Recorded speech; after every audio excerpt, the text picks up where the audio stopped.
Is February 22nd, 2023. The time is 6:30 p.m. and I'm calling this meeting of the Macomb Township Board of Trustees to order. We will now say the pledge. I pledge allegiance to the flag of the United States of America and to the republic for which it stands, one nation, under God, indivisible, with liberty and justice for all.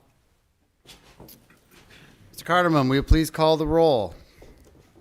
Yes, Trustee Cusimano. Here. Trustee Lucido. Here. Trustee Oliver. Here. Trustee Nevers. Present. Treasurer Jolette. Here.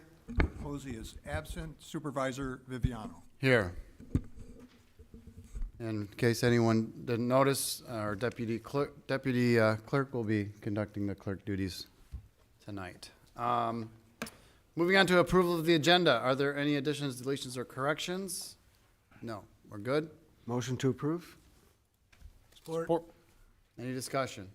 Who do you give the support? I think Charlie got it Charlie first. Hearing no discussion, motion by Treasurer Dillett, supported by Trustee Oliver to approve the agenda. Members, please vote.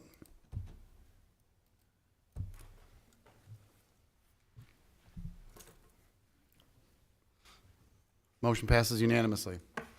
Moving on to item 3, approval of the bills. Is there a motion to approve? So move? Support. Is there any discussion on the bill run? Mr. Chairman, I had a question regarding the legal bill that from York Dolan. Yes. I don't know, I asked for a detail. It was very late in the process. What, it's a little bit higher than the contracted rate. Was there some charges? The only additional charges would have been for handling of litigation matters. That's above and beyond what the retainer is. So there has been a litigation issue. We're doing was it a mediation? We had basically mediation arbitration on the Burnco matter, as well as the Wrangell matter, the 23 Mile Road condemnation. Yep. So we did have some increase in expenses as a result of those two. Okay, thank you. Yep. That's all I have, Mr. Chairman. Thank you, Trustee Kuzmano. Any other discussion on the bill run? Hearing none, motion by Treasurer Gillette, supported by Trustee Nevers. Members, please vote.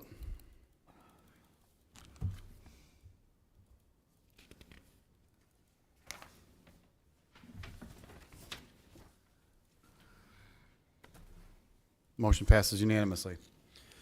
Next item is approval of the previous meeting's minutes from February 8th, 2023. Is there a motion to approve? So move? Support. Any discussion on the previous meeting's minutes? Hearing none, motion by Treasurer Gillette, supported by Trustee Oliver. Members, please vote.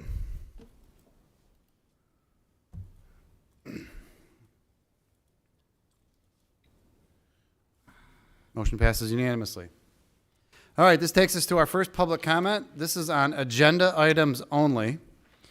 If you have a comment on one of the agenda items, you can make your way to the microphone on the right-hand side of the room.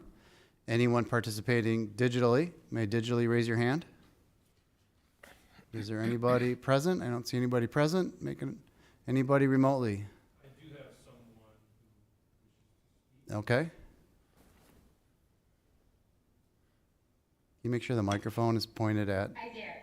Hi, how are you? Can you hear me? Yes, could you use your name and address for the record, please? My name is Mary Beth Karish, 20050 24 Mile Road. Yes. And I am talking about the proposal for the property right on my east side and behind my property. Okay. Okay. I was out of town and the notice came in the mail. I had my daughter open it because it was from Macomb Township.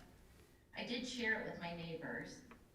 I was a little confused as to why they are directly across the street from the proposed development and they weren't notified that there was a meeting last night. However, they did attend. To go on, this development is not consistent with the master plan of Macomb Township. And I'm positive we can all agree on this. If we look at the lot sizes, I know firsthand that the last proposal, because I was contacted by that developer, and they were shut down due to property sizes, lot sizes. So my question to you is, how is it acceptable for one developer to have something that's gonna get approved with lot sizes and another developer gets shot down? Is it all in who you know? There's a lot of connections here. I'm not thrilled about 3-story units going up. We all know if you have a condominium in the middle, they all have outdoor lighting. That's part of the association. I look at the stars. I go out at night and just sit in the field and watch the fireflies. Where's my quiet enjoyment with that?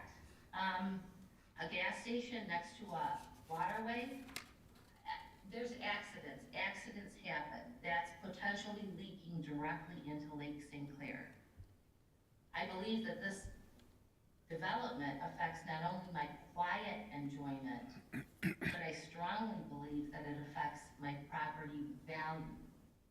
I'm all about progress that is compliant with Macomb Township's master plan. Isn't that a promise that you all, because we voted for you, made to us? I live on 24 Mile. I have over 500 feet of frontage. I pick up not only the 7-Eleven cups, everybody's garbage, construction garbage, my neighbor's garbage, and I do it with a smile because I'm a proud resident.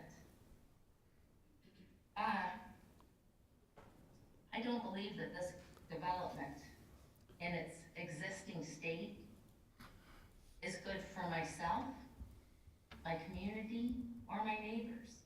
I appreciate your comments, but I gotta let you know your time limit has expired. Mr. Chair, if I just may ask, does this pertain to item 13 on the agenda? I'm trying to figure out which item on the This agenda. would, yes, Okay. yes, Thank this you. would be item 13, the McBride Crossing PUD. Okay, thank you. Thank you for your time and your comments. Is there anyone else? Okay. If there's no more public comment on the agenda items, we're going to move on to the consent agenda. Mr. Chair, I move the consent agenda in its entirety. Is there any discussion? Or there's no second? Second. I'm sorry. Jumped ahead. Sorry. Any discussion on the consent items? Hearing none. Motion by Treasurer Gillette, supported by Trustee Lucido to approve the consent agenda. Members, please vote.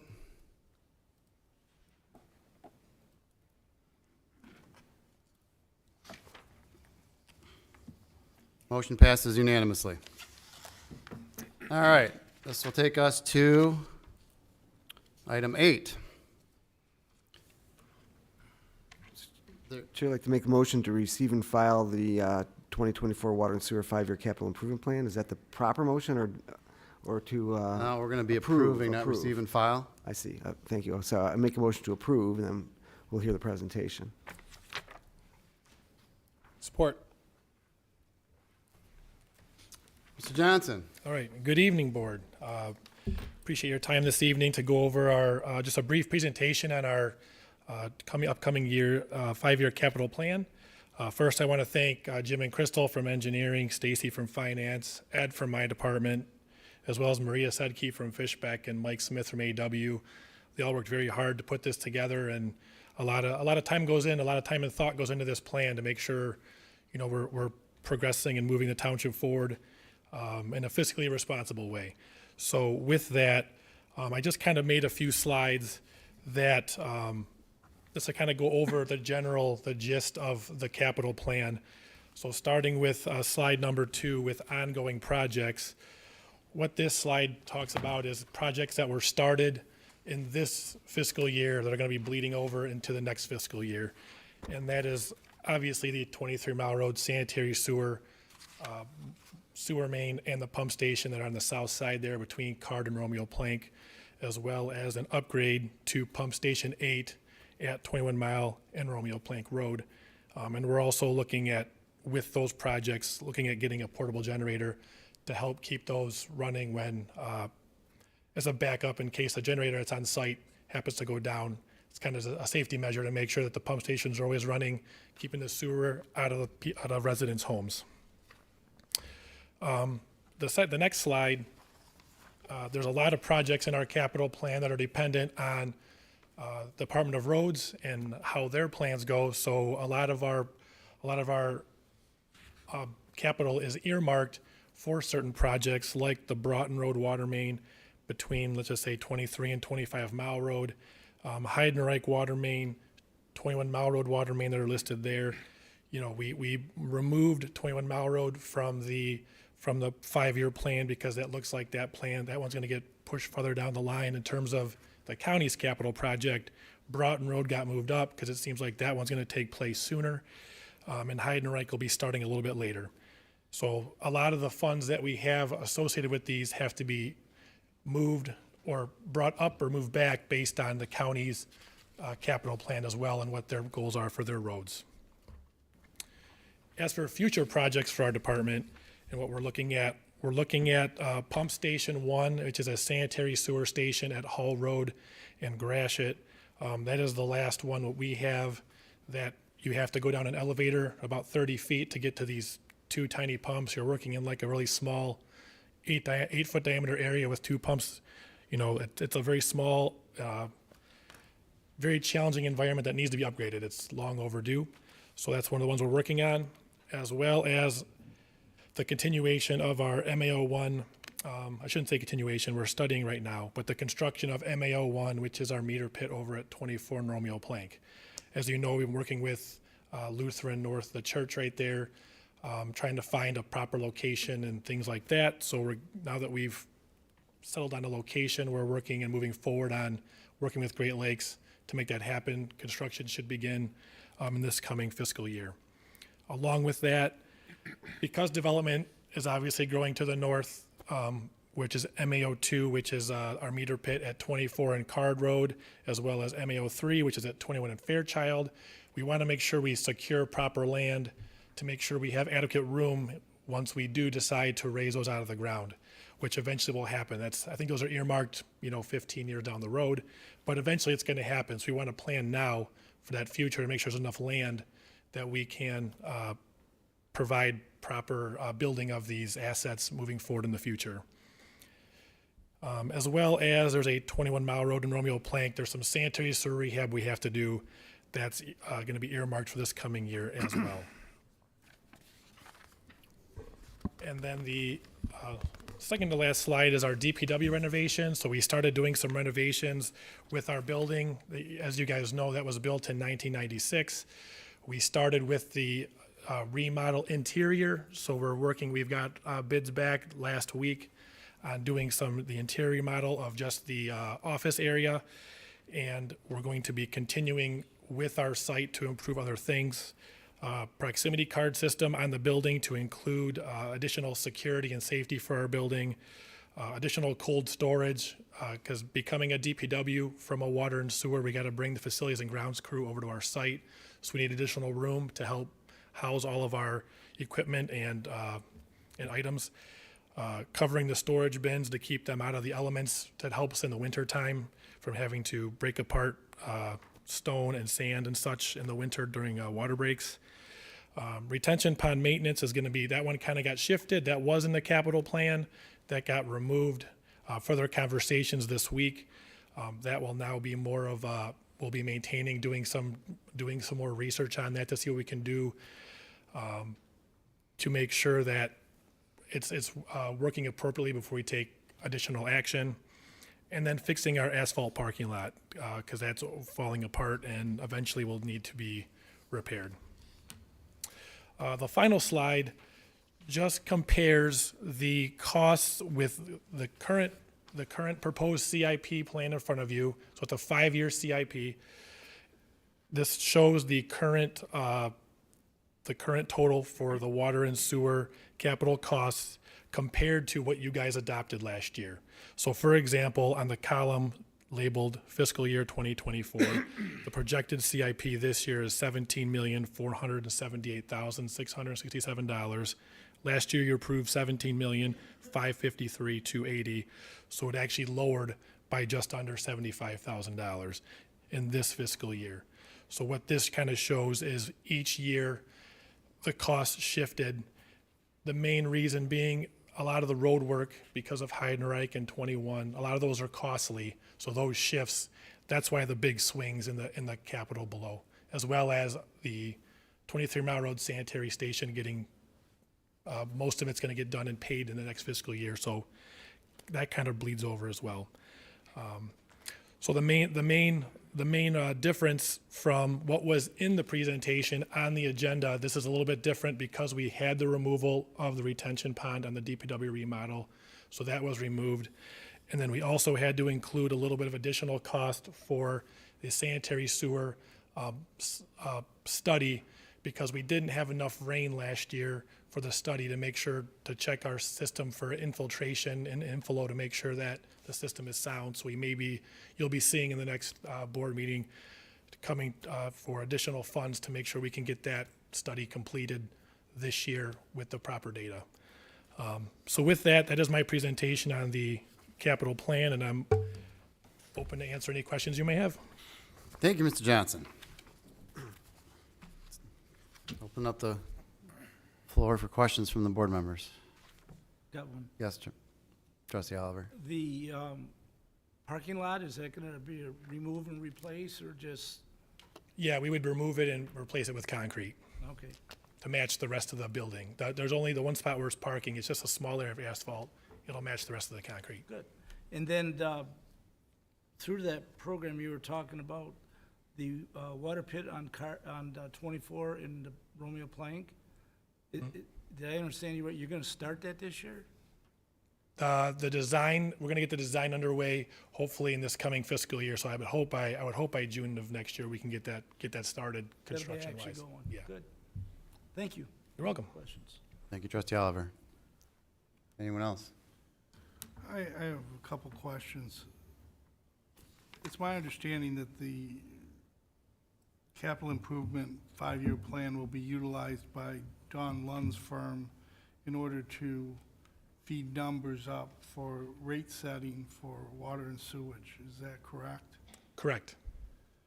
There's something that gave me pause a while back. We just approved a payment to Paymar on some sewer rehab. And as I recall, and correct me if I'm wrong, that a previous board had approved $15 million for the sewer rehab project and that Paymar came in and this board approved $10 million.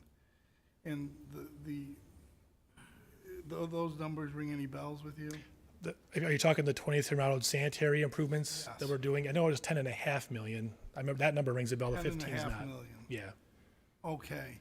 And the thing that struck me and stuck with me is how there can be such a widespread, almost 50% discrepancy between what a previous board approved, and I know that Paymar came in at the lower rate, but in the environment that we're dealing with, whether it's here or at the college where I serve as a trustee, the impetus seems to be that everything's more expensive.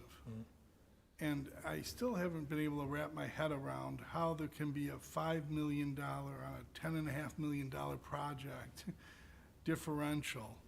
So I think you explained it back when it occurred, but could you explain to me again how that occurred from your understanding? I know you may not have even been on board at that point. Yeah, I'm not recalling the 15 million. I do apologize. I do know, costs have increased over time. And I know Jim and I have spoken and did you? I think I can address that. Okay. So early on, the idea was to replace that sewer along 23 Mile with a gravity sewer. That was going to be expensive. That's where that number came from. Okay. We did some further investigation as part of our preliminary study and found out that the soils were not really conducive to that type of infrastructure. So that's when we came up with the idea of building the pump station. That was actually a cheaper option initially for construction. It's more expensive long-term as far as maintenance goes, energy costs and so on, but the initial construction cost was less. So that's the 10.5 million, that's what we ended up with. I think what you're remembering is the early on, we had thrown in the CIP that it was going to be 15 million. We thought it was going to be a gravity sewer. Okay, that explains that. Now, let me ask a question to either you two gentlemen. Is there a prioritization of condition, such as a condition index of good, fair, urgent, critical, or what triggers a significant capital expense for repairs?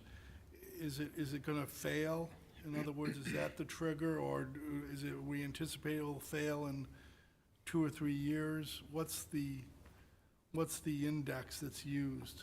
So when we go in and we televise sewers and whatnot, we have a scoring system, and every sewer that we televise has that, and we identify the higher priorities and put those into the CIP. Things like water main are harder to quantify. Those you have to deal with, let's say, water main breaks. Or some of these are associated with road projects. We don't want to have our water main sitting underneath a brand-new 5-lane road and it's 30 years old. We want to make sure that it's moved back, and we also take the opportunity to upsize it if the master plan calls for that. So it's a combination of, scoring like what you were describing and what else is going on in the township. Some of these pump stations, I think Kevin alluded to the fact that the pump stations that we're in the process of replacing have been there a long time. They're made of steel, they rust. When his guys go into those cans, they can see that the floor is starting to move. They're 30 feet below the ground. It's really not a safe condition. So we move that up on the priority list and identify how to replace those stations. And last question is it the opinion of the township professionals that this is all reasonable and necessary, and that this is going to have to be done no matter what on the time frame that is laid out in the 5-year capital improvement plan? We believe so. Every year we go through this. We actually start this in November, and we go through not only the costs but also the timing. We have made adjustments for road projects that have gotten moved around. Romeo Plank, 21 Mile, Broughton Road, and so on. So all of that is studied for a good couple of months before we bring it to the 3 full-time elected officials. We kick things around there, vet out, what we think are our priorities, and then that's what's presented to the board. So there's a lot of thought that goes into this before it comes here. Okay, and I just want to point of privilege that the township provides a subscription to the trustees for Township Focus, which is a trade publication for townships. And the cover is water and sewer rate studies, what, why, and how. It's got a faucet with some water. And one of the sections that struck me, I highlighted it. Rate studies involve more art than science, though. There's no perfect way to manage a system financially, but having a plan is better than having no plan. A rate study is more complex and artistic, resulting in a roadmap for the future. So we rely on the expertise of our employees, our engineers, our public works director, and I'm satisfied that this is reasonable and necessary and driven by necessity and not by fanciful choice. Thank you, Mr. Chairman. Thank you, Trustee Kuzma. Any other questions for Mr. Johnson on the 5-year water and sewer CIP? Okay, hearing none. Go back to my.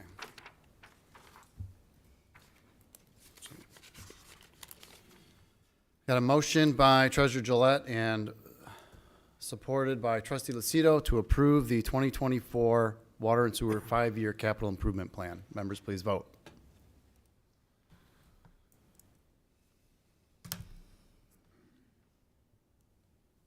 Motion passes unanimously. This takes us to the next item. Number 9, request for approval of the of the updated DTE easement language for MA-03. Is there a motion to approve? So moved. Support? Mr. Johnson? So this one is just updated language. We want to use this site for one of our AMI polls. DTE is requesting just updated language to reflect that this pole will be on that site. So it's just language we need for that. Tim Tomlinson has reviewed it, and everything is hunky-dory, as we would say. So I was requesting your approval, and have any questions or happy to answer any questions. Tim has never said hunky-dory. Yes, he has. Is there any questions or discussion? So we have a motion by trustee Oliver, supported by treasurer Gillette, to approve the updated DTE easement language for MA-03. MA-03. Members, please vote.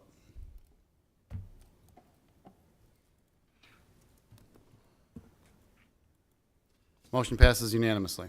Thank you. Thank you, Mr. Johnson. This takes us to item 10. This is a request to authorize the township supervisor to sign a memorandum of understanding with the Macomb County Department of Roads for a shared use path from 25 Mile Road to Macomb Township Center. Is there a motion to approve the authorization? So moved. Support. Mr. Van Tifflin? Yes, Mr. Chairman, board members, if you recall, back in January, the Township Board approved a cost share agreement for the 25-mile to basically the rec center, that pathway going around the pond and through Town Center Park.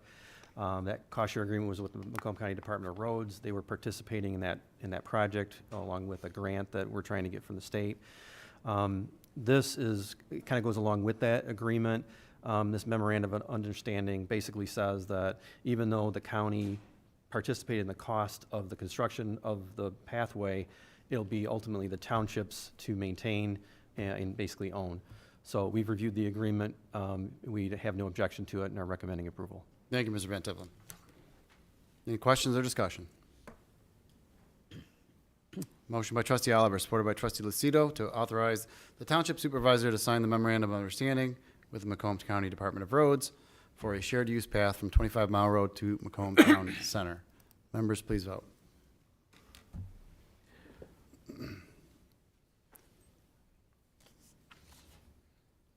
Motion passes unanimously. This takes us to item 11. Mr. Chair, I request to adjust the compensation for the confidential assistant to the township supervisor position to $56,500. Support. Mr. Tabaka? Thank you, Mr. Supervisor and board members. I'm requesting authorization to increase the salary of the confidential assistant to the supervisor. This position serves as a primary point of contact for all business conducted in the supervisor's office. It also coordinates and participates in meetings, interfaces with all departments on the supervisor's behalf, and frequently meets with residents to help resolve issues. This position was also tasked with overseeing the installation of the township's new phone system, serving as liaison between staff and our current IT vendor during their onboarding, and overseeing our waste hauler service contract. Currently, the salary is at $52,019. Based on my review, I'm recommending this new salary be set at $56,500. By comparison, the township's clerical staff annual salary as of this July 2023 will be $56,200. Given the level of responsibility entrusted by her, I feel this increase is well earned and deserved. Thank you for your consideration. I'm happy to answer any questions. Thank you, Mr. Tabaka. So I'll add in, since this is my assistance that we're talking about. Beth Wheeler has started basically just after I did. And we both didn't know very much. She's come a very, very long way in 2 years, and she has taken on more and more responsibility as the months have gone by. I think most board members and the professional staff have all worked with her, and I think they would all attest to her competence and her diligence. She's been assuming more and more management responsibilities, and I think this adjustment is well-deserved. Is there any questions? Yes, Mr. Chairman, I had some discussions with the supervisor before this meeting.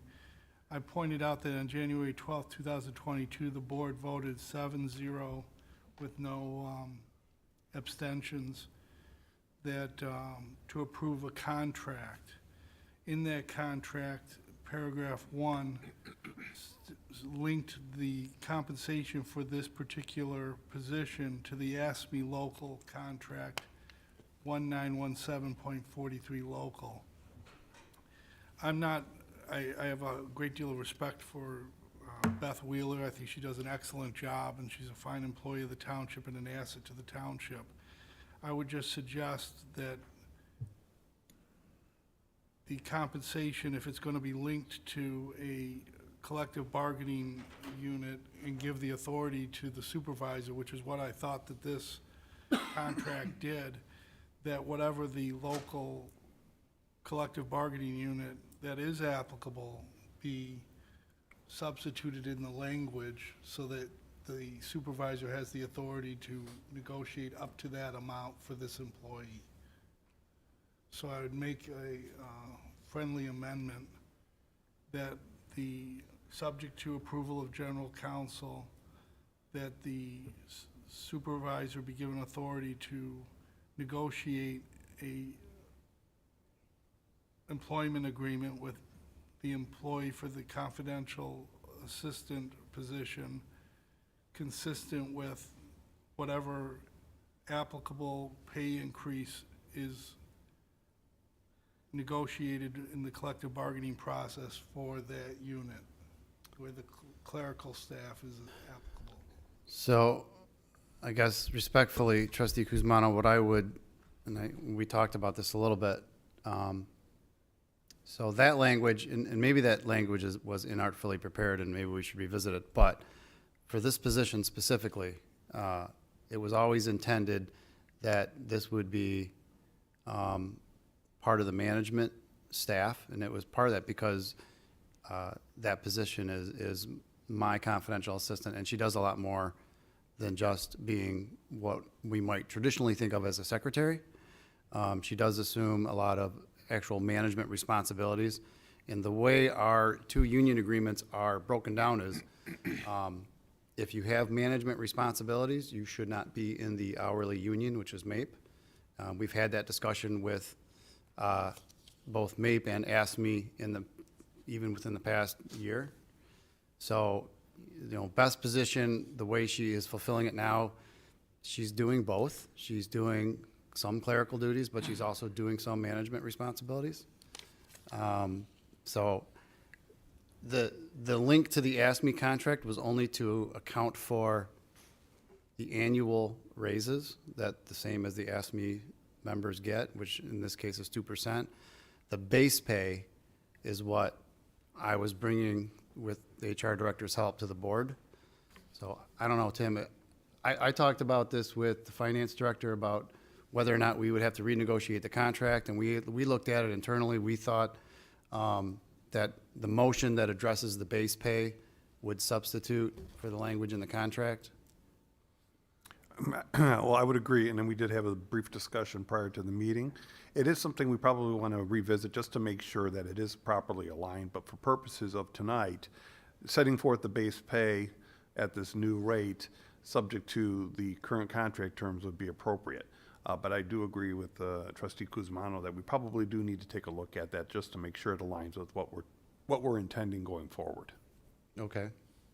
So do you, because let me clarify with Trustee Kuzmano, do you intend for council and the supervisor's office and HR director to clean up the language and execute it with the employee? Yes, but on a more practical point right now, will she be receiving a 2% increase in addition to this base? No. Not until next January. All right. Yes, that's my suggestion, that the supervisor and general counsel clean up the language of the contract to remove surplus language of the ASME local 1917.43 for this position. So I would amend my motion to reflect Trustee Kuzmano's suggested amendment, so that in addition to adjusting the pay, that would direct the Human Resources Department to work with our legal counsel. And I'll try and clean that up when I restate the motion. Is there a second to the friendly amendment? I just have a question before I do. would this amendment inhibit her being able to receive this raise? No, this is purely for the purposes of the already approved contract. Then I'll second the amended motion. Okay, is there any other discussion or questions? No. Trustee Kuzma, correct me if I get some of this wrong. So there is a motion to authorize the town, I'm reading the wrong one. Motion to adjust the compensation for the confidential assistant to the township supervisor position to $56,500 and to work with HR and township council to amend and adjust the language in the pre-approved contract as necessary. That is an accurate recitation of Okay. the amendment. Thank you, Mr. Chairman. Members, please vote. Thank you, Trustee Kuzma.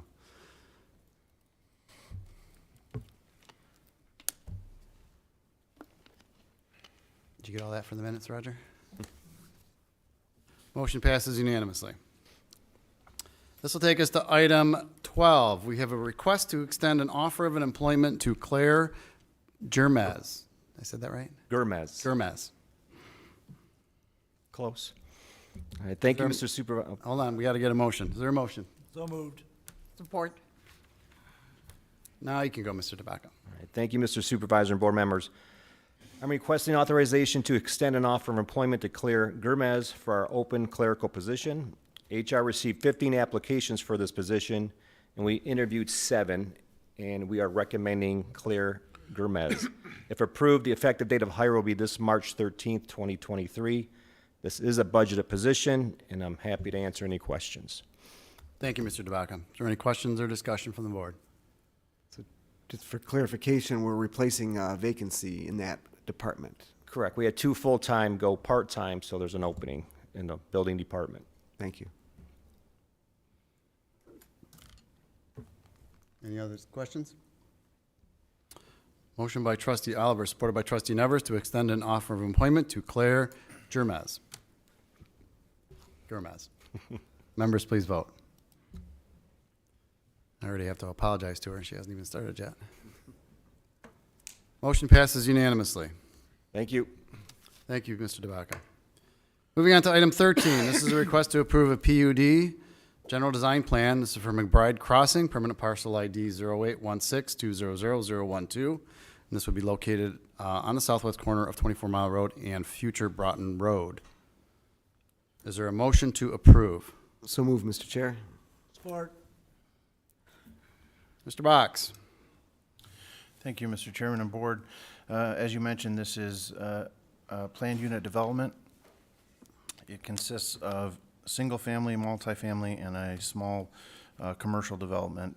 South of 24 Mile would be just west of future Broughton Road. This did go before the Planning Commission, and it was recommended for approval by a vote of 6-1. This is something that we have worked closely with legal counsel and the applicant themselves to come to this agreement. I think we spent dozens and dozens of hours sitting in a room talking and make sure we get it exactly right. And I think we've come to a good conclusion, and at this time, we're recommending approval as well. Staff is recommending approval as well. Thank you, Mr. Box. Any questions or discussion? Mr. Chair, I do have a question or two. If I may, I believe the resident who called in during public participation had concerns about the project.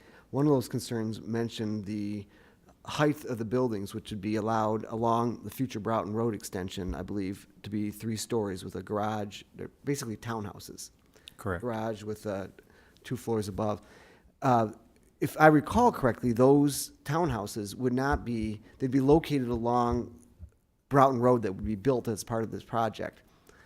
They're not adjacent to single-family homes that are currently existing single-family homes. That's correct. So that's my understanding as well. When I remember reviewing the proposal, the 3-story buildings, which are townhouses, are not looming over somebody's immediate home. They're along future Broughton Road with single-family residential to be built between them and existing. That's correct. Okay.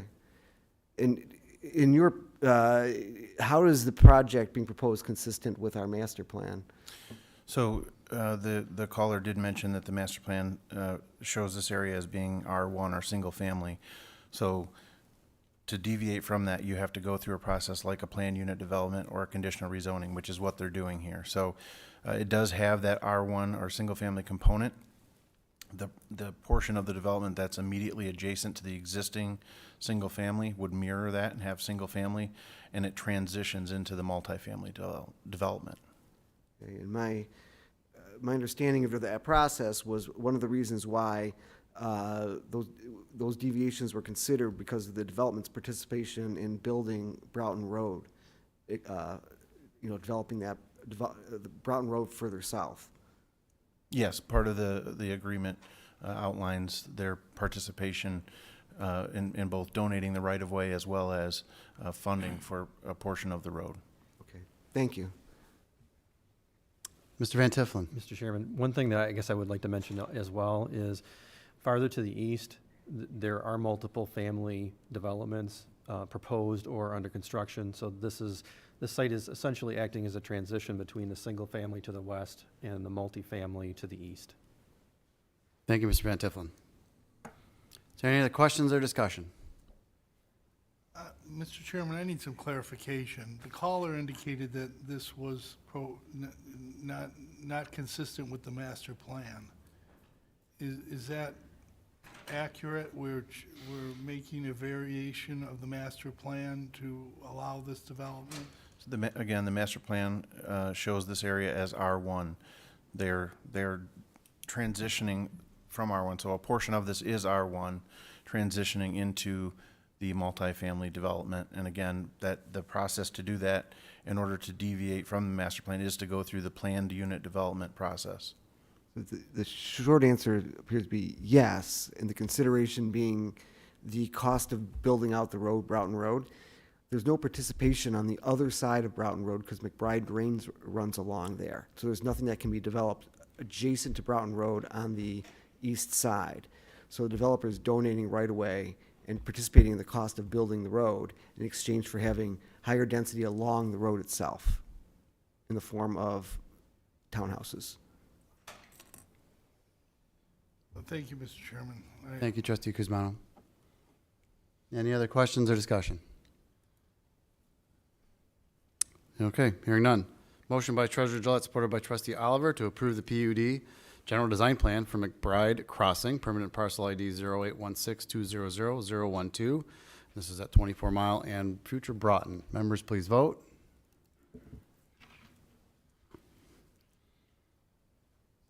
Motion passes 5-1 with Trustee Kuzmano voting no. That'll take us to item 14, is a request to award the Reach brochure printing and mailing to Litho Printing Graphics in the amount of $9,999.50. Is there a motion to approve? So moved. Support. Mr. DeCaro. Thank you, Mr. Chairman. Good evening, board members. Parks and Recreation Department is requesting permission to enter into a contract for the printing services for our REACH program catalog. Placed the item on Mitten, and we received one bid. The bid did provide three ranges, ranging from $7,752.50 to $12,850.50, and that would be for the 35,000 copies that we print up. We are recommending we go with Litho Printing with the mid-range price of $9,999.50. This would be a 3-year contract with the option of 2 additional years. The price would rise between $350 and $550 per year. I've included the bid confirmation of process memo from the purchasing specialist, as well as copies of each cover of each option. We are currently exploring different options to promote our programs in a more cost-effective way. I will keep you informed how that goes as we proceed in the future, and I'm available to answer any questions. Thank you, Mr. DeCaro. I'll chime in a little bit. I was consulted after what would have been a selection committee. We only had one bid to choose from, but this was our current vendor. This is not the low price option from that vendor, and that's because the previous brochure that was sent out with that quality of printing just wasn't very good. There was a little hard to read. The paper was very thin. The colors were muted. And our catalog has a lot of content in it. So Sal and I and his staff are going to be talking about ways to go digital with a lot of our brochure offerings and change the way in which we market it and advertise it to the residents so that we can drive that cost down for future years. So that is our plan. That's correct. Chair, I hate to stray slightly off the specific topic, but the fact that we, Don't. the fact that we, the fact that we got one bid, I'm a little bit concerned about our bidding process and requirements for, I guess you say, smaller project jobs. You know, this is a relatively small project job, not specific to the Parks and Rec, but in general, that we may want to look if there's any ways to streamline it, because if one has looked at the process of bidding on a project in the township, it's quite an extensive amount of material required, and I think it may be a little bit of a disincentive for small businesses to bid on some of our small, especially smaller projects. So I just would to suggest that we potentially look at ways of streamlining the bidding process for smaller projects to make them more accessible for smaller companies to bid on. If I may, the purchasing specialist did contact, there was 20 companies that had looked into bidding, and she did contact a number of them to ask them why they didn't bid. The two reasons, the two biggest reasons were they didn't like, it was too volatile of the market to bid it for 3 years. And right now, every place we talk to, it's tough to get paper. It's just a tough thing right now. So, I mean, in the future, we might be able, to get more people involved. It's largely the same issue we're having on Everything. almost everything. Our supplies are a problem, labor is a problem. That's why, doing as much as we can internally and digitizing things and getting rid of some of the material costs out of the equation is the right way to go. We have to figure out a path. We haven't really even started to plan it yet. We just know that that's the way we got to go. Yep. So if there's no more questions, motion by trustee Oliver, supported by treasurer Gillette, to award the Reach brochure printing and mailing to Lithographics Printing for $9,999.50. Members, please vote.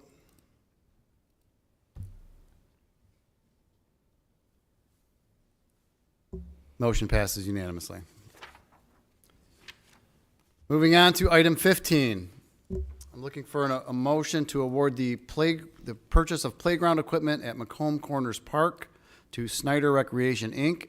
in the amount of $399,999. Trustee Kuzma makes the motion. Support. Nancy, get it. See? Mr. DeCaro. Thank you again, Mr. Chairman. Parks and Recreation Department is requesting permission to purchase a new playground structure at Macomb Corners Park. This would replace the original playground that was installed in 2004 when the park opened.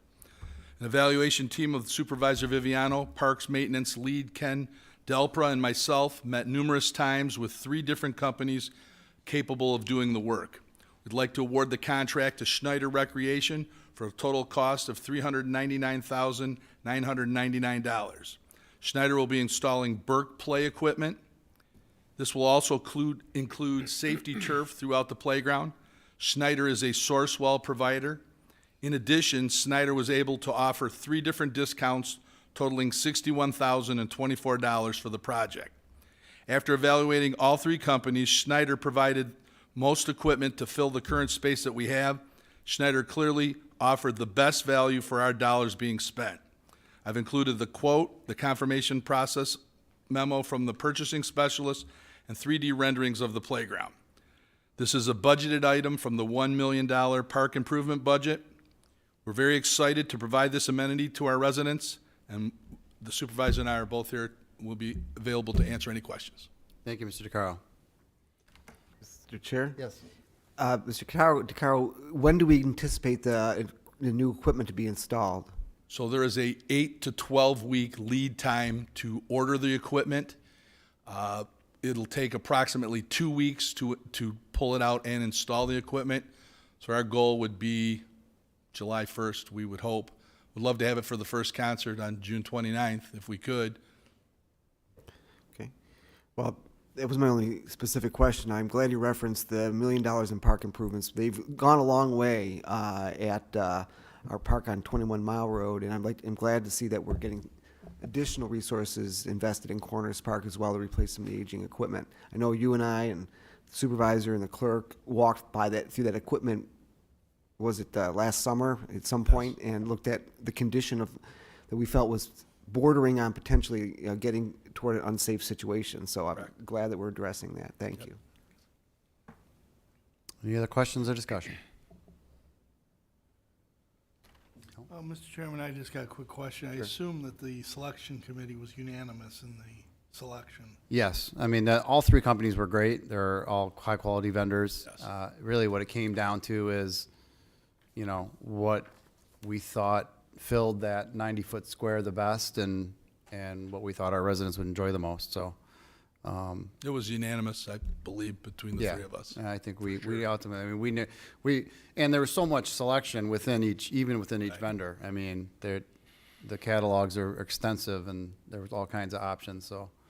And I'm actually really excited about getting the turf in there and get rid of the wood chips. They have a nice soft underlayment to it. It lasts a long time. It looks nice. The kids don't get messy, and there's a lot less maintenance on a daily basis for the staff. So, Thank you. thank you, Trustee Kuzmano. Any other questions? Okay, motion by Trustee Kuzmano, supported by Trustee Nevers, to award the playground equipment purchase to Macomb Corners Park to Snyder Recreation in the amount of $399,999. Members, please vote. Motion passes unanimously. Thank you, Bart. Next item is a request to schedule a public hearing to consider the 2023 Michigan Department of Natural Resources Trust Fund grant application for the purpose of purchasing property along the north branch of the Clinton River on March 8th, 2023. So moved, Mr. Chair. Support. So as the motion itself describes, my office is in the process of applying for 2 Department of Natural Resources Trust Fund grants. The second one is item 17. This has to do, this first one specifically, has to do with the Greenway project, which is part of the Township Parks and Rec Master Plan. And the county has secured $1 million in funding to put towards matching money that the trust fund grant would otherwise require of us. So other than some administrative costs and I think a property valuation, when we get there, this will all be a combination of grant and county money to pay for these properties. So with that, I'll take any other questions for it. But this is just a public hearing to advance the grant. So we need a public hearing on both of these applications. Just for further clarification, the deadlines for applying for trust fund grants or DNR grants are coming up March. First part of April. Oh, first part of April, right. And so we're moving a number of them forward right now. The project that the supervisor referenced is a county-led, in some respects, project that would acquire properties along the Clinton River, north branch of the Clinton River, to create a long-term future protecting of the river, protecting the natural resources, and recreational path along the river. They have acquired, as you had stated, $1 million from the federal government that we would use toward our part of the Natural Resources Trust Fund grant for additional funds. So it's a long-term project, long-term proposal with effectively no township funds involved except for the ones that you associated with some administrative costs. Yeah, what I also should point out is that we contacted a good number of the residents who have North Branch frontage, and we have identified 5 property owners who are interested in pursuing this grant. It's non-binding on their part, and we're going to explore, this proposition together. So, Just also by way of information, the purchase of the properties has to correspond with the DNR trust fund guidelines. So we would, no purchase of the property could exceed an appraisal done by a state DNR official appraisal list of appraisers that they've, allow for use of appraising the property. okay. No more questions? Motion by trustee Oliver, supported by trustee Nevers, to schedule a public hearing to consider the 2023 Michigan Department of Natural Resources Trust Fund grant application for the purpose of purchasing property along the north branch of the Clinton River on March 8th, 2023. Members, please vote.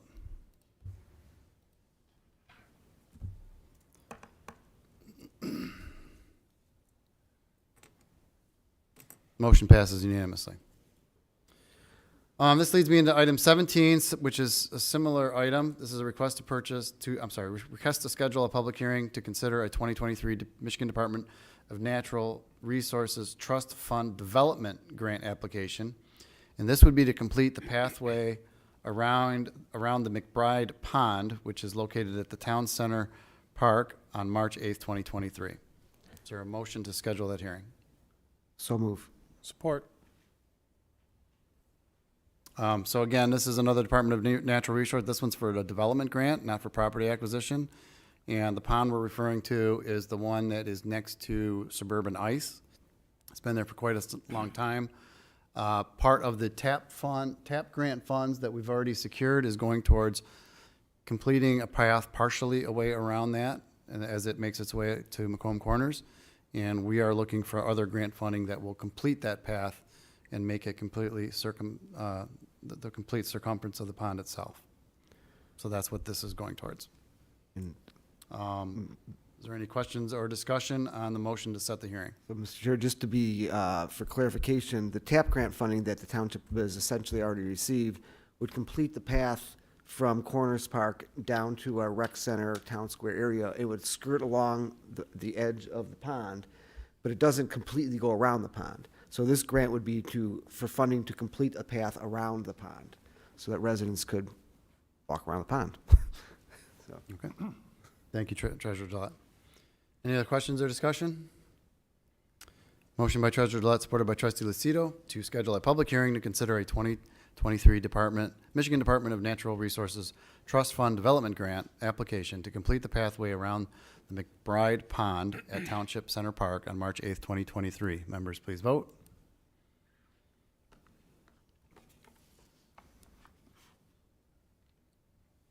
Motion passes unanimously. And our last item of the evening is item 18. This is a request to authorize the supervisor to execute the purchase agreement and all the documents necessary to close the sale of the sale of property, which was previously approved on February 8th, 2023. So move, Mr. Chair. Support. So last meeting, we approved the sale of the 24 and Foss property.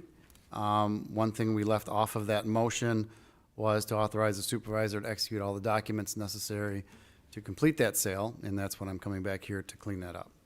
Is there any questions or discussion? Motion by Treasurer Gillette, supported by Trustee Lucido, to authorize the supervisor to execute the purchase agreement and all documents to close the sale of the property, which was approved at the February 8th, 2023 board meeting. Members, please vote.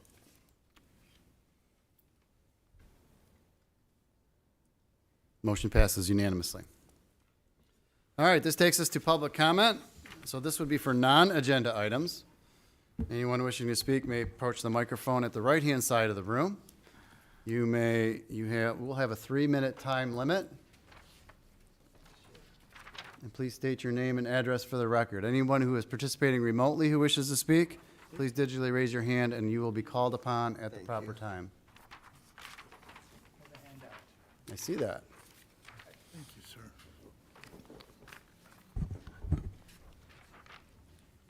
Thank you. Thank you. Good, how are you? My name is John Cremando. I live at 55570 Broughton. And this non-agenda item was on the agenda 2 meetings ago. It's about the northwest corner of 25 in Broughton.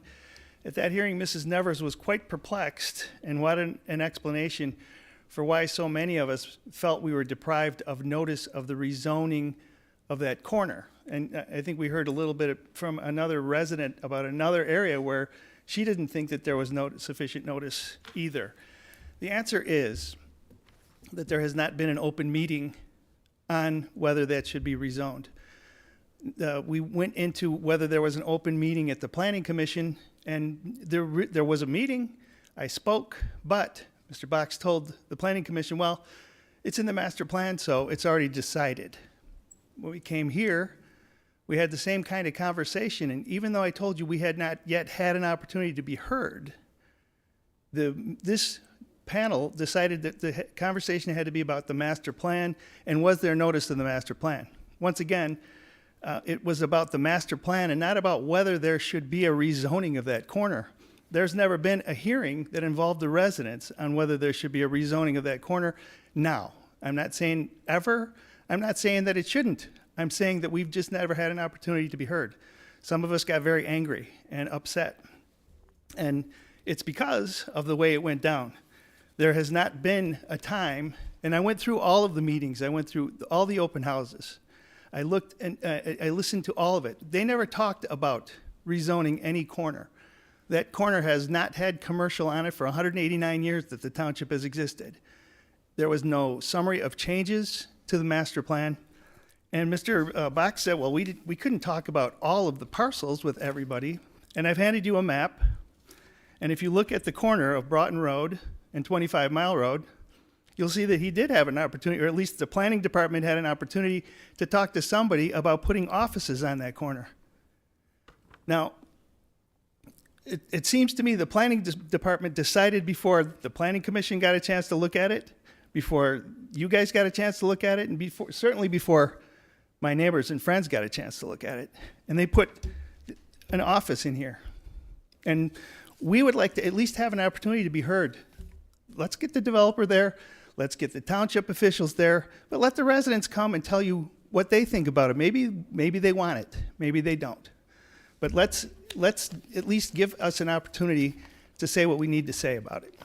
And I would like there to be a motion to put this back on your next agenda to stay the effect of your acceptance of the suggestion from the Planning Commission that the rezoning be granted. Send it back there. Let's have a hearing. Thank you. Your time is up. Appreciate Thank the you. comment.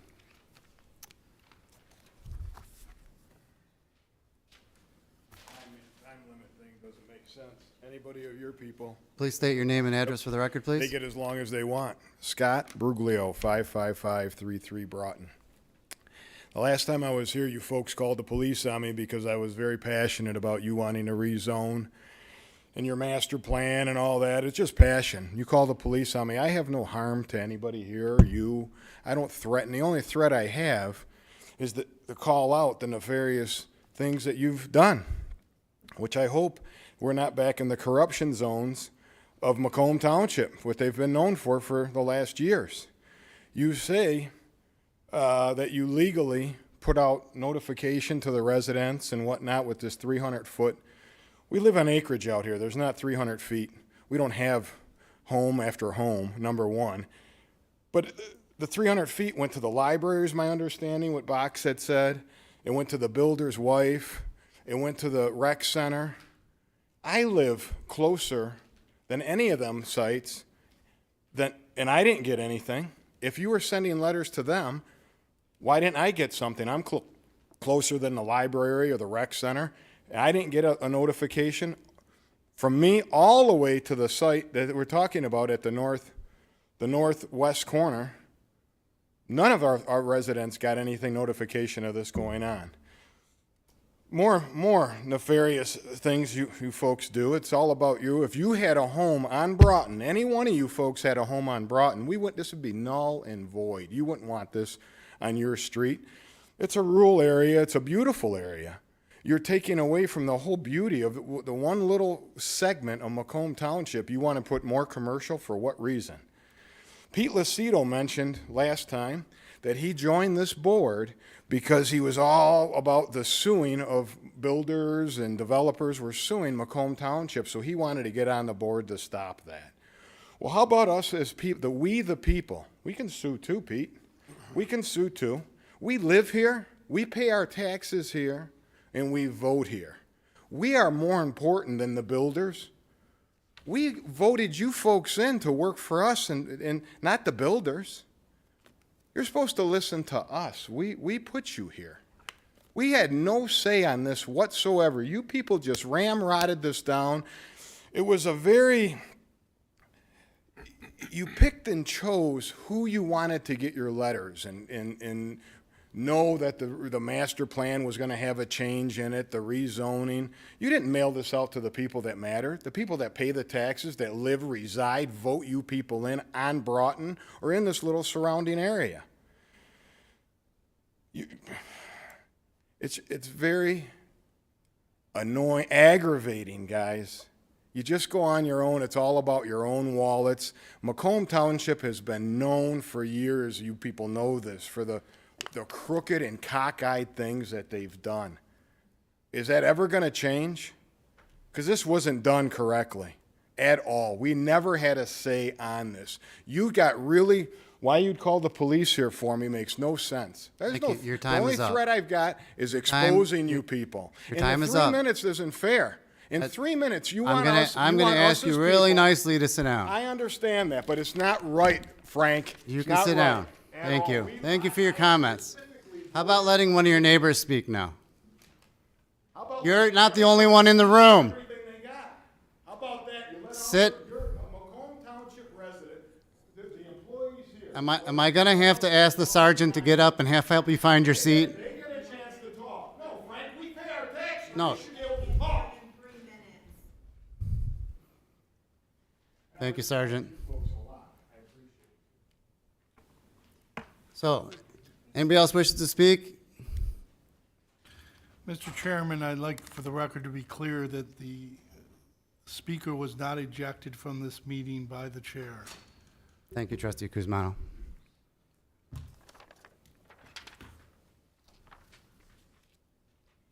Hello, I'm Merlene Thompson. I live at 21133 25 Mile Road.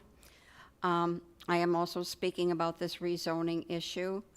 I just fail to understand why all of you would agree to this zoning change. You all know that this is a country residential area. I guess I feel that you don't have you lack the feelings for the people that live around here.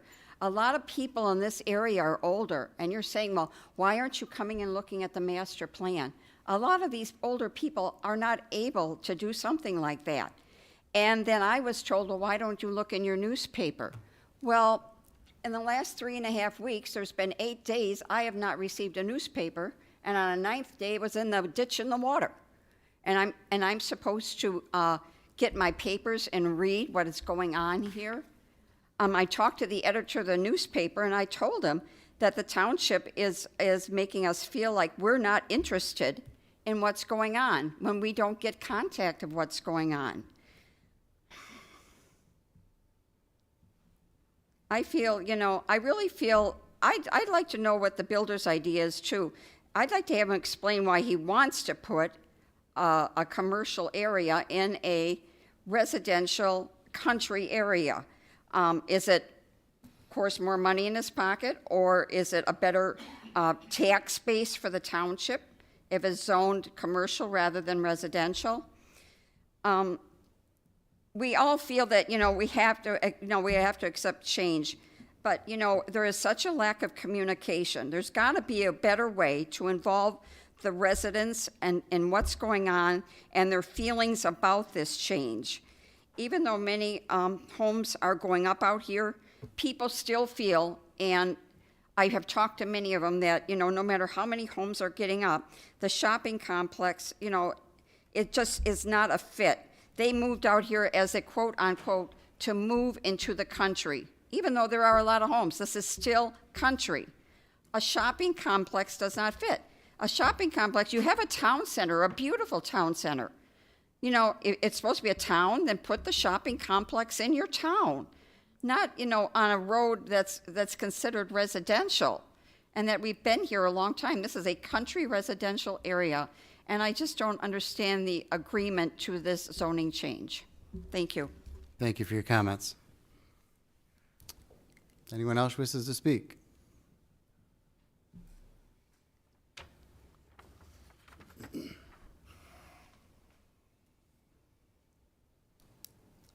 Narina Watkins, 55767 Broughton. I'm trying to take notes. I haven't had time always. I did come up with also the mentioning of fear of lawsuits based on the master plan. That one was something I thought of as well because, you know, in fear of the lawsuits, I'll just read what I wrote from developers and not listening to the residents. We're heavily invested and been here a long time with not just money, but our lives.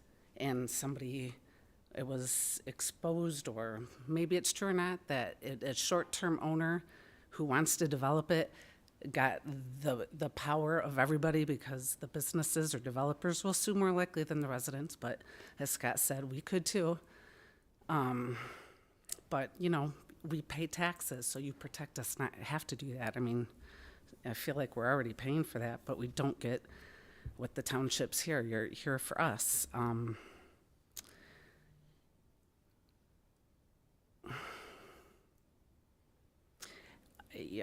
wanted to mention that I did, listening to the things that were passed and the improvements to the park, that was great. And I see that you're money conscious, and everyone's like, well, read the paper, it's online, it's this way. I'm so sick of media when I get home from work. I don't want to see anything. But I did hear somebody say and mention Shelby Township, simple little plastic sign on the piece of property. People drive by and they can read, on this date, this property being rezoned. Those signs aren't expensive and you can reuse them, so that's good. That's just a suggestion for letting people know. And then people who don't live there, people who drive through there, sometimes just take that drive because they appreciate the area. They can wind down. It is a rural, you know, I know it's going to change. We're not going to live forever. We've been told that by developers who've been trying to buy up our property. One day you'll die and then we can plow down your house. And, you know, it wasn't very nice of them, but I mean, it's true. And the master plan is a guide. It's not a law. It's not a Bible.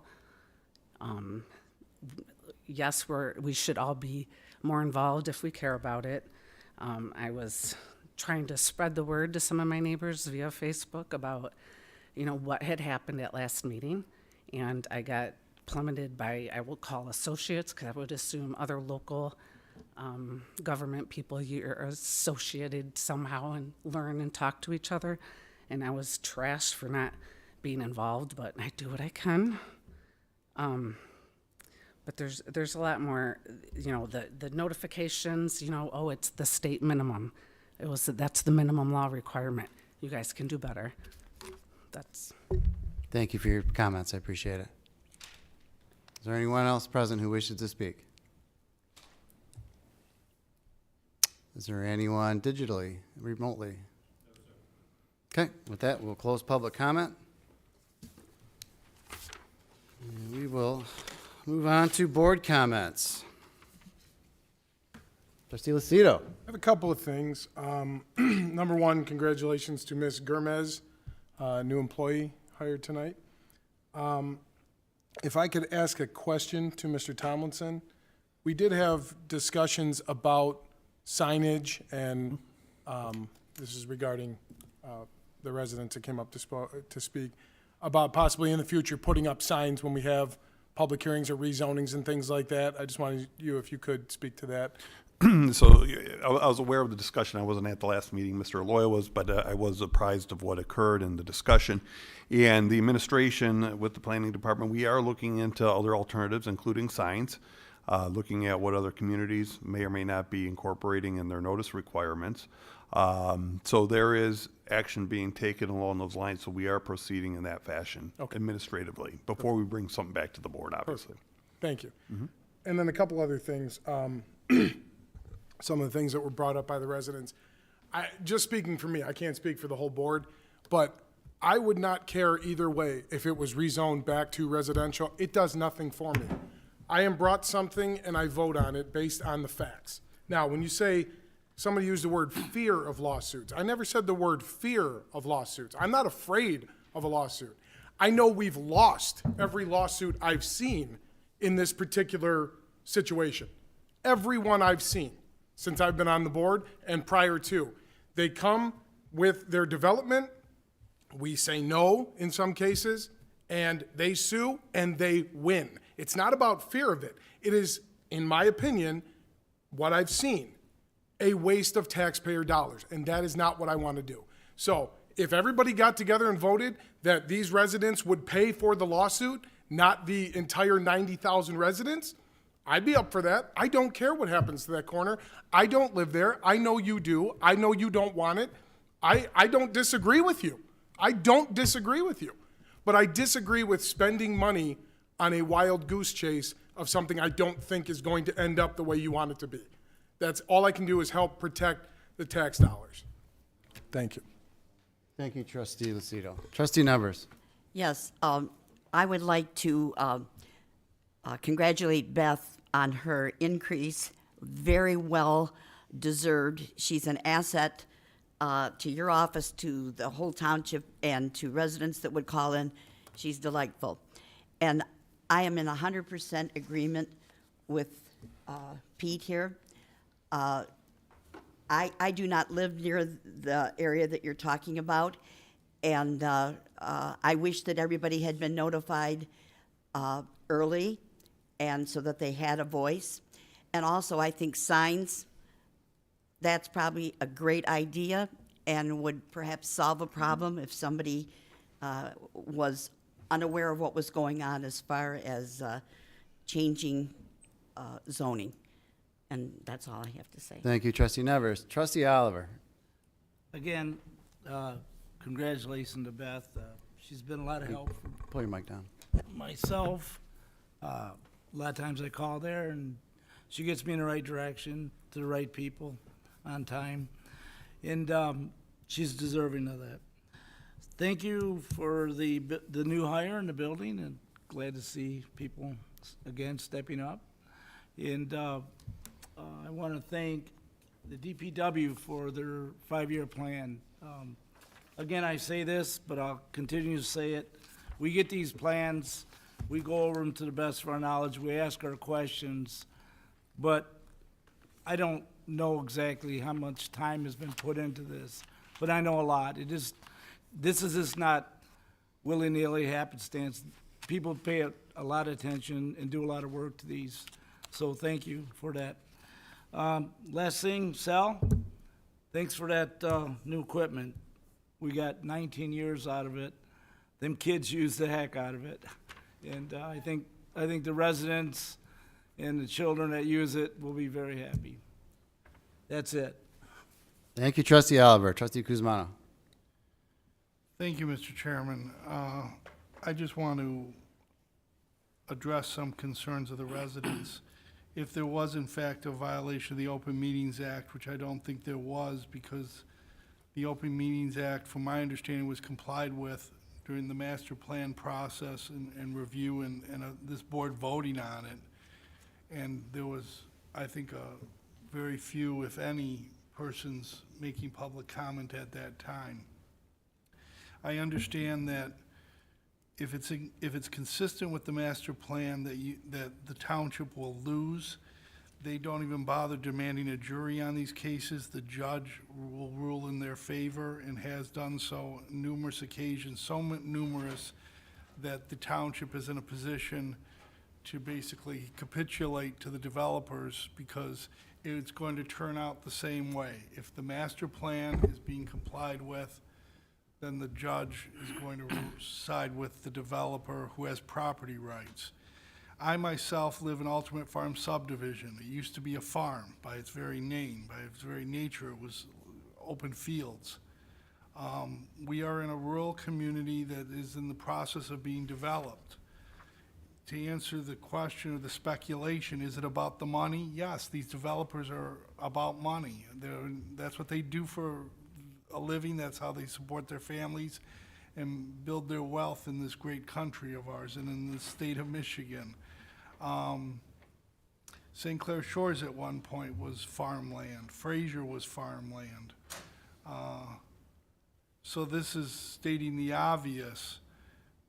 The question would be how to change what's the die being cast with the master plan being approved. And I don't think that any amount of hand-wringing at this point is going to change that. I voted to, in the affirmative. I think it was a unanimous vote by the board. I voted against a development that today because it was inconsistent with the master plan. I recall when the Myers was being proposed at 24 in Hayes, that one of the members of the board had admonished the residents, well, do your homework, make sure you know what can go in that property before you buy your lot. Well, I think that if the master plan does prohibits or does not allow it, that the persons who did their homework did their job and should be secure in their use of the property and the land around them.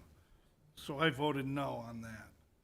But to insinuate that some nefarious or corrupt activity is going on, I think is pure speculation. And I restate what I said earlier. I've not seen that on this board, and if I ever did see it, I would be the first to call it out. So this is the game board that we play on. This is the map, or the landscape that we operate on. We're a developing community of over 93,000, and so it's not just those individuals who live near this disputed area that are being victimized. We get elected by all 93,000 residents who are of voting age, and we respond to their concerns. And again, as a board, we have to rely on what the Planning Commission does. There's a reason why that board is set up, and the time and the place to dispute these decisions are at that time and place.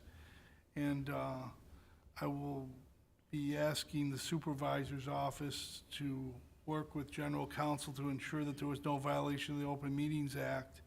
I don't see any, and I've litigated cases. Thank you, Mr. Chairman. That's all I have. Thank you, Trustee Kuzmano. Treasurer Gillette. Thank you, Mr. Chair. I echo the congratulations to Ms. Gurman on her position within the township, so that's terrific news. I do know that subsequent to the meeting where many of the residents first came out to express their concerns about that rezoning, a number of us within the township, the planning department, and everything, took the concerns to heart about the potential inadequacy of the state law that details what the requirements are and how that could have different effects in a rural community compared to a dense urban area and so forth. And we are moving toward the signage that has been used in some communities and referenced, and I think that's a good idea. I wish that that had been in place, but we had been, apparently the township has been using the state law requirements since well before this board was elected. So I do think there is improvements that could be made. Just to echo some of the comments that some of my colleagues made, I live on a former rural area farm, and so do all of you, and so does every resident in Macomb Township, and every resident in the city of Warren, and every resident in East Point, and every resident of the city of Detroit. I grew up in Warren, and we used to walk from my elementary school when I was a kid to the dairy farm down the street from us in the city of Warren. There's not a resident in southeast Michigan that doesn't live in a rural area or a former rural area on a former farm. And the concerns that are expressed here tonight have been expressed in thousands of development, I guess you could say development meetings for over 100 years, over and over again. And then the predictability of the lawsuits and the court cases is not a guess. I mean, these are, there's been thousands of them in Shelby Township, Warren, East Point, Roseville, the city of Detroit, a million times. And the reason why the municipalities keep losing is the courts keep deferring to the property rights of the property owner as being very significant in the eyes of the law. We can't tell somebody, we as a group, we have very limited rights to control how somebody can use what they've purchased and what they own. There are conditions where that does happen and can happen, but they're very limited. And this is why, these type of meetings and these type of responses have happened for decade upon decade upon decade upon decade with predictable outcomes over and over and over and over again. So I certainly understand the concerns of the residents. I understand the concerns about those kind of changes that happen. But, this is not the first time that a community has gone through this, and people will 100 years from now as well. Thank you, Treasurer Gillette. So, we have a community of well over 90,000 residents. So it makes us the 11th largest community in the state of Michigan, the 11th.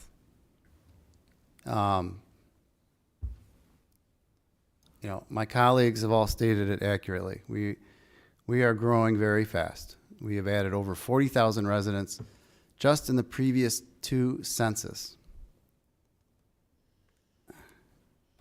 Nobody on this board has a vested interest in what any particular landowner does with their property other than the ones that we own. Doesn't benefit us personally. And what Peter meant when his conversation, I'd be perfectly content if a landowner kept his property rural and farmed it. But if the property owner wants to come in and do something else that's legally permissible and there's a process, then we are bound to honor those requests. Every decision that we make with regards to someone's property is bound to affect the neighbor next door. Every single one. And that's true in the case of things that are decided at planning, at a ZBA meeting, if a neighbor wants to put in a pool. Whenever there is an issue that is disputed, we are going to make one landowner content and one landowner or more upset. It is just the very nature of making these decisions. But as Treasurer Gillette stated, every landowner has the rights to do with their property what is legally permissible. Nobody here would like it if our neighbor got to dictate what we could do on the properties where we live. Nobody would. So everything that was done and has been done with regards to this rezoning followed every letter of the law, every statute, every notice, everywhere along the process. I am sorry that people are upset, but that landowner has the right to rezone that property. If we have on this board some of the most trustworthy and ethical people I have ever met, and to suggest otherwise is absolutely absurd. And I'm just going to point out that Trustee Kuzmano specifically has been a member of the public who has helped out point out corruption at very high levels, including participated in pointing out the corruption in the prosecutor's office that led to Prosecutor Smith's ultimate arrest. So I will hang my hat on every decision I've made. if someone thinks that we have crossed the line, I please contact the FBI or your local police department or the sheriff's office or an attorney. Because we haven't. We simply have not. And unfortunately, some people just don't want to hear the facts. So with that, that is my last comment. Is there a motion to adjourn? So moved, Mr. Chair. Support. Is there any discussion on the motion? Motion by Treasurer Gillette, supported by Trustee Lucido to adjourn the meeting. Members, please vote.